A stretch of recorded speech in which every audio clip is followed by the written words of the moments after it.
سرخط مهمترین خبرها. مجازات برای تشکیل مهاجرت غیرقانونی سخت‌تر شد. برای مطابق شوی تاجیکستان با تغییر اقلیم 96 میلیارد دلار لازم بوده است و فوتبالبازان تاجیکستان دسته نپال را 4-0 شکست دادند.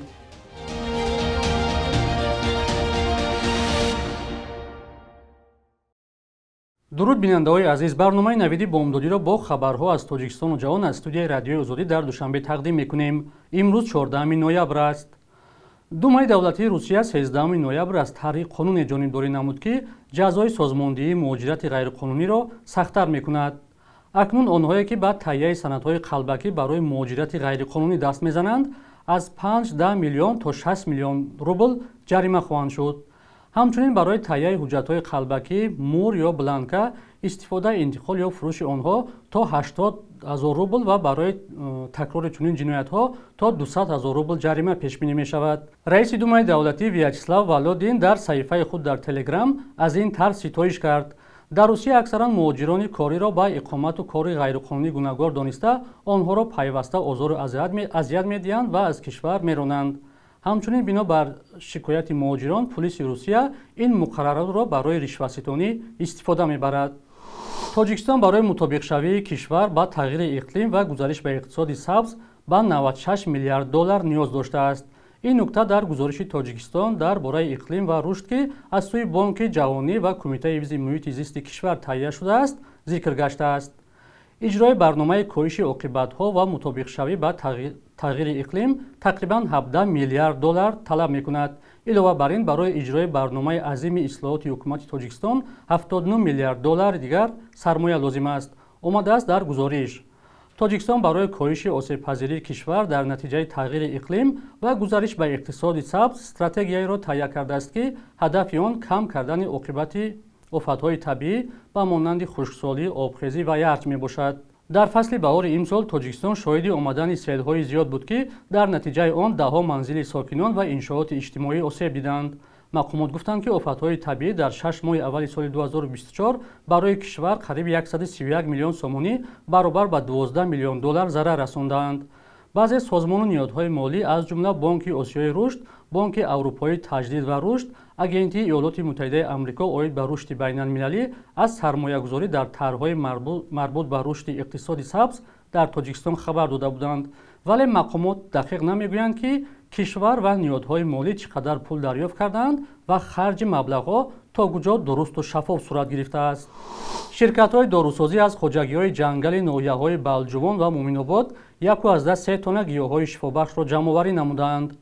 раҳбарияти ҷангал мегӯянд ки таваҷҷӯҳ ба гиёҳҳои минтақаи кӯҳсори Кӯлоб афзоиш ёфтааст. ҷузъиёт дар гузориши ҳамкорамон Маҳмудҷон Раҳматзода. дар ин гӯшаи бозори саховати шаҳри Кӯлоб фурӯшандагони гиёҳҳои шифобахш ҷойгиранд. аз ҳазор испанду кокутӣ сар карда то субинаку ҷамилак ва бобунаро пайдо кардан мумкин аст.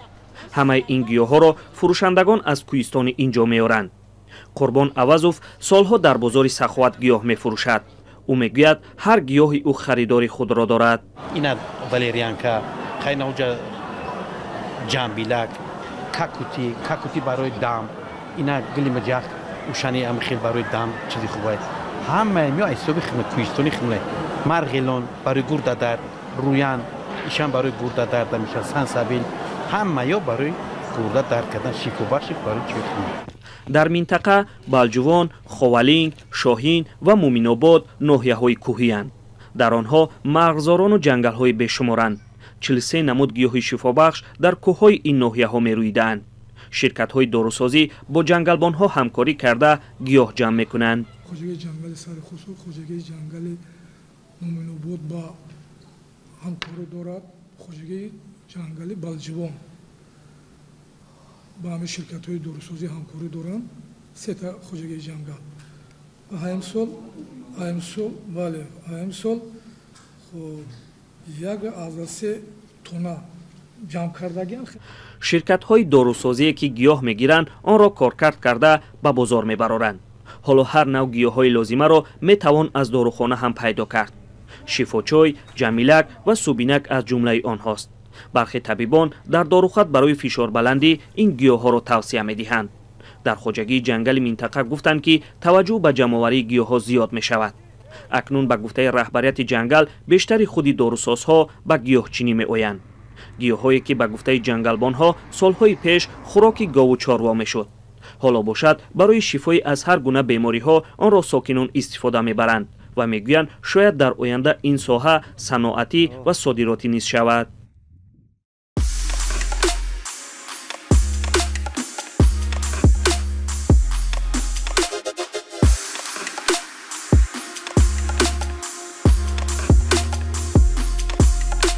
همه چیزی که میخواهند و میخواهید در اینجا هست. تازه‌ترین اخبار، گزارش‌های ویدیویی، شرح حادثه و تحقیقات ژورنالیستی. زمینه رادیو آزادی را نصب کنید و همه این را با انگشت زدن به تلفن هوشمند خود به دست بیارید. طالبان روز 13 نوامبر در شهر گردیز افغانستان یک نفر را که قبلا به قتل محکوم شده بود در پیش چشم مردم به قتل رساندند. بخش افغانستانی رادیوی آزادی با استناد به مخبری فرانس پرس اطلاع داد که ҳазорон нафар барои тамошои эъдом дар варзишгоҳи шаҳр гирди ҳам омада буданд. ба иттилои манбаъ, маҳкумшуда бо 3 тир бо қафаси сина кушта шудааст. эъдомро нафаре анҷом додааст ки маҳкумшуда дар қатли узви хонаводаи ӯ даст доштааст. додгоҳи олии ҳукумати толибон гуфтааст ки эъдом бар асоси қонунҳои исломӣ анҷом шудааст. ҳукмро раҳбари толибон мулло ҳайбатулло охунзода тасдиқ кардааст. манба мегӯяд дар ин эъдом Сироҷиддин Ҳаққонӣ вазири умури дохилии ҳукумати толибон ширкат доштааст. толибон ки соли 2021 қудратро дар Афғонистон дубора ба даст гирифт, дар ин кишвар як қатор қоидаҳои қатъӣ ҷорӣ карданд ва иддао доранд ки онҳо дар асоси шариати исломанд. дар 3 соли раҳбарии толибон дар Афғонистон танҳо дар бораи 6 эъдом хабар дода шудааст ки ҷомеаи ҷаҳонӣ ҳар яки онҳоро мавриди интиқод қарор додааст. сарбозони Кореяи Шимолӣ дар вилояти Курск ба ҷанг алайҳи артиши Украина оғоз карданд. ин маълумотро Ведант Пател, сухангӯи департаменти давлатии Амрико ва ҳам хадамоти истихбороти Кореяи Ҷанубӣ тасдиқ карданд. ба гуфтаи Пател, сарбозони Кореяи Шимолӣ ҳамроҳ бо низомиёни Русия дар қисмати ғарбии вилояти Курск вориди ҷанг алайҳи артиши Украина шуданд.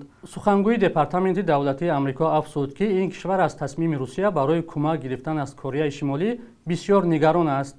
Вашингтон ҳамроҳ бо шариконаш оқибатҳои ин кори Русияро баррасӣ доранд. ба ҳисоби нашрияи The New York Times, Русия барои ақиб рондани нерӯҳои Украина аз вилояти Курск 50 000 сарбоз ҷамъ кардааст. раис ҷумҳури Украина, НАТО ва Амрико гуфтанд ки аз 10 то 12 000 сарбози Кореяи Шимолӣ вориди Русия шуданд. дастаи мунтахаби футболи Тоҷикистон дар бозии дӯстона тими Непалро бо ҳисоби 4-0 шикаст дод. бозӣ шоми 13 ноябр дар варзишгоҳи марказии шаҳри Душанбе баргузор шуд.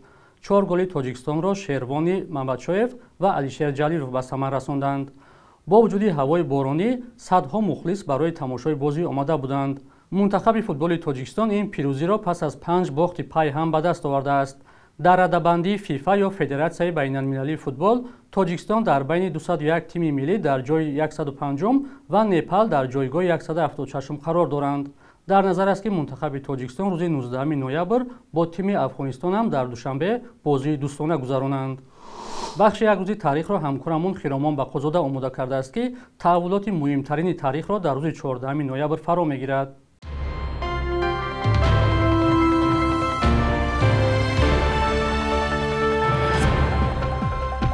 14 ноябри соли 940 санаи даргузашти вазири дарбори Сомониён Абулфазли Балъамӣ аст. санаи таваллуди дақиқи ӯ маълум нест, вале исмаш ба хотири кору заҳматҳои ӯ дар таърих навишта шудааст. ӯ тақрибан ним аср дар дарбор кор карда, дар ташкили сипоҳ, саркӯби исьёнҳо, ҳалли ҳолатҳои буҳронӣ ва пешгирӣ аз ҷангу хунрезиҳо саҳмгузор шудааст. ӯро як ҳомии рӯдакӣ ҳам меномиданд, вале худи ӯ ҳам ба қавли таърихшиносон қурбонии тӯҳмате шуд ва ба қатл расид.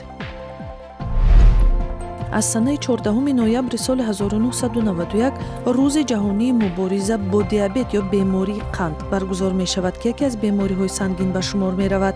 дар Тоҷикистон зиёда аз 48 000 нафар расман чун гирифтори бемории қанд сабт шуда пайваста зери назари табибон ҳастанд. ба қавли табибон, бемории қанд метавонад боиси гирифтории кас ба касалиҳои дигар шавад. аз ин рӯ муоинаи ҳар сола машварат мешавад.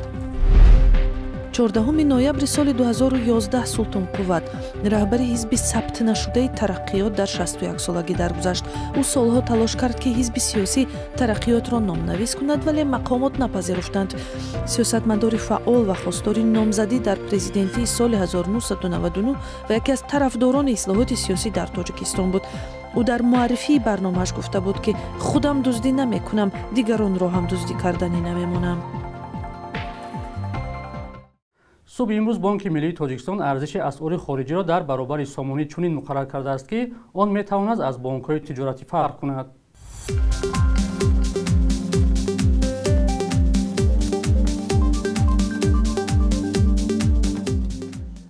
бинандагони азиз, муддати ҷудошуда барои барномаи навид ба анҷом расид. Хабарҳои аз ин бештарро дар сомонаи радиои Озодӣ бо нишони озодӣ.орг ва озодимобӣ пайдо кунед. худо нигаҳдоратон.